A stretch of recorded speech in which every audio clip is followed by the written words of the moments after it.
Неяк у каментах мяне папракнулі. Маўляў, так не распавядаюць пра гісторыю і культуру.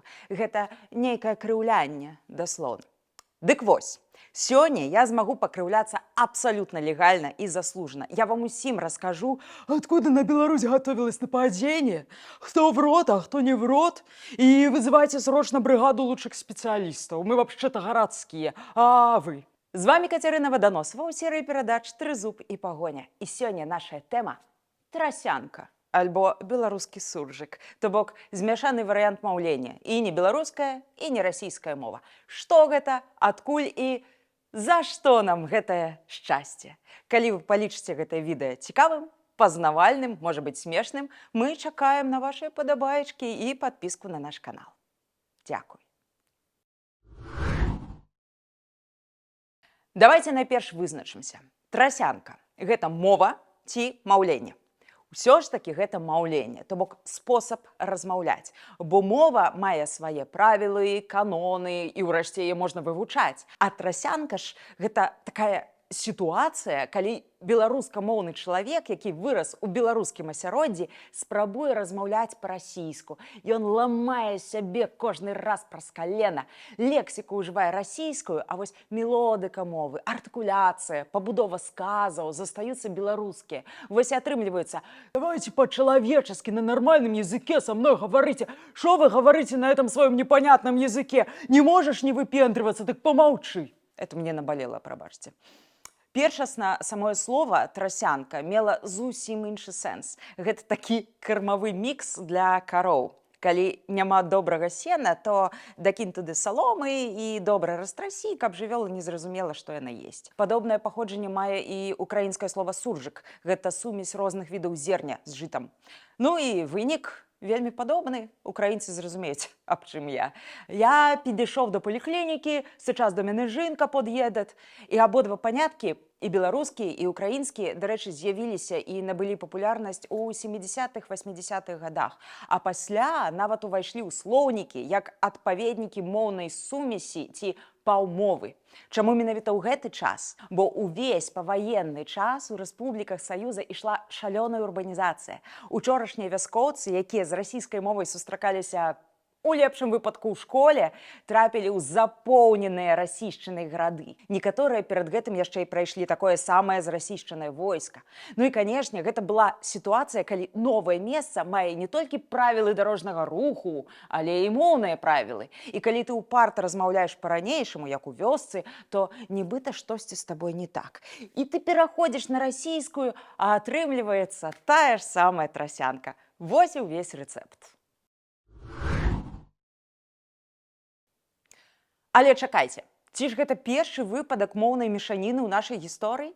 З маштабных так.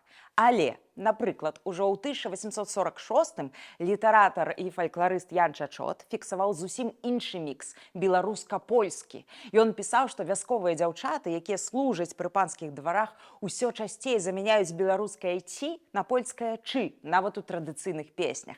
Ці вось Іван Насовіч у 1860-х адзначаў, што дробная шляхта, якая цудоўна ведала беларускую мову, для пантоў закідывала польскія слоўцы ў дыялог. Успомніце, калі ласка, Паўлінку Янкі Купалы, яскравы вельмі прыклад. А Насовіча, як мовазнаўцу, канешне ж, ад гэтага вельмі перакручвала.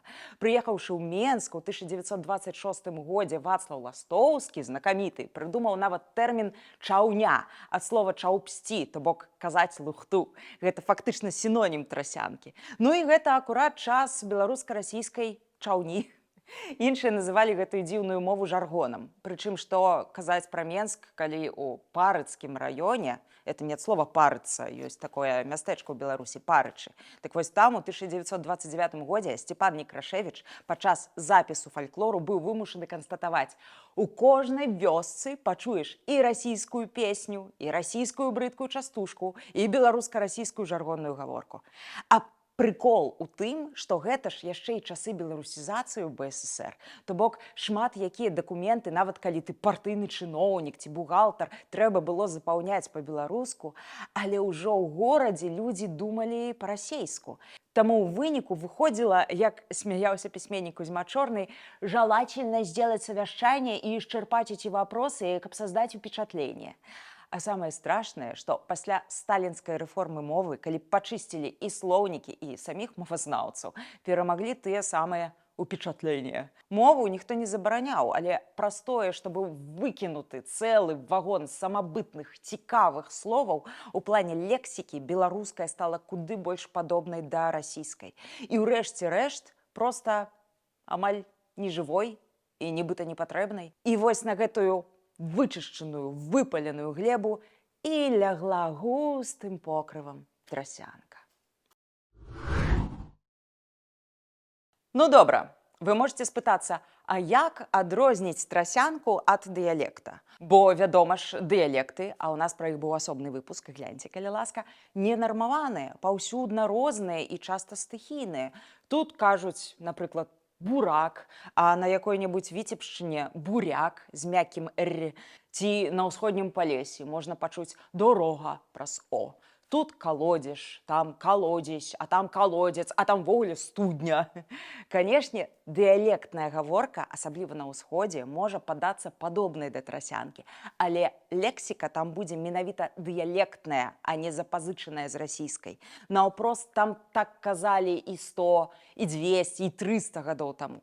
І іншая справа, калі расійшчыны чалавек нахапаўся ў войску, у горадзе ці ў тэлевізары, ну і безумоўна, сам трасянкамоўны чалавек будзе на 100% упэўнены, што гаворыць на чысцюткай расійскай. Хоць ніколі за ўсё жыццё не выкарыстае словы «атнюдь», «ліж», «навзніч», «наотмашь», «вапрыкі» і гэтак далей, бо яны яму не проста чужыя, а непатрэбныя і незразумелыя. І заўжды ён табе скажа «шуфлядка» замест «ящик стола», чым загоніць у ступар суразмоўцу з Хабараўску ці Пецярбургу, бо там так не кажуць. Дарэчы, калі кажуць, што Беларусь спрэс-русіфікаваная, гэта і так, і не. Бо ёсць два полюсы – носьбіты літаратурнай беларускай і літаратурнай ці блізкай да яе расійскай. А паміж імі велізарны пласт людзей, якія размаўлялі і размаўляюць на трасянцы. Што казаць, калі эталонным трасяначнікам быў Мікалай Дементей, старшыня Верховнага Совета БССР ў 90-91 годах. Завершить уборку урожая зерновые, а не заканчивается уборку, чтобы завершить, хорошо провести уборку картофеля, овощей и хорошо подготовиться к проведению зимовки. Ці персанаж, які ў далейшым стаў першай асобай дзяржавы ажно ўжо на 30 гадоў, а трасянку зрабіў сваім персанальным брэндам. Жесточайше встряхнуть народ, привести в чувство. Что ты ешь эту картошку с мясом на ночь? Ну ж з'ешь ты ее с рыбой. И гэтак далей. Ну и бог з ім. Ну добра, але вось пытанне. Ці мы наогул адзіныя такія ў свеце? Не адзіныя. Ёсць безліч крэольскіх, піджын-моваў, якія, як правіла, ўзнікалі на каланіяльным грунце. Былі каланізатары са сваёй нібыта атракцыйнай мовай, а былі туземцы, якія засвойвалі гэтую мову. Там і граматыка, і лексіка заўжды спрошчваліся, або навошта ускладняць, калі ты абслугоўваючы персанал. Менавіта ў такой ролі носьбіты расійскай ад нараджэння з ліку савецкіх ваенных ці настаўнікаў і бачылі вяскоўцаў, якія акурат прыехалі ў гарады. Абслуга. Сервіс. Бо моўны гібрид не ствараецца сам сабой. Ён ствараецца пад ціскам палітыкі, калі родная літаратурная мова выціскаецца з ужытку, а яе носьбітаў, як правіла, знішчаюць або адсоўваюць далёка. А ўжо трасянку прапаноўваюць як трамплін да мовы каланізатара. Але ёсць добрая навіна. Так, велізарныя масы дагэтуль знаходзяцца на тэрыторыі трасянкі ці суржыка, але гэта значыць, што ім ёсць куды вяртацца у сваю моўную прастору, ад якой яны захавалі і мелодыку, і артыкуляцыю, і пабудову сказаў. Значыць, патрэбна толькі адно, але галоўнае – палітычная сітуацыя, калі мова будзе запатрабаваная ў сферы кар'еры, бізнесу, войска, ВНУ, калі гэта будзе мова дзяржстварэння. І вось тады трасянка ці суржык застанецца адно парадоксам культуры ў іранічных песнях Лявона Вольскага ці гурта «Разбітае сэрца пацана», Веркі Сердючкі ці Леся Падарывянскага. А на сёння мы з вами развітваемся. прощаемся. Давайте размаўляць прыгожа, добра, па-беларуску ці па-украінску.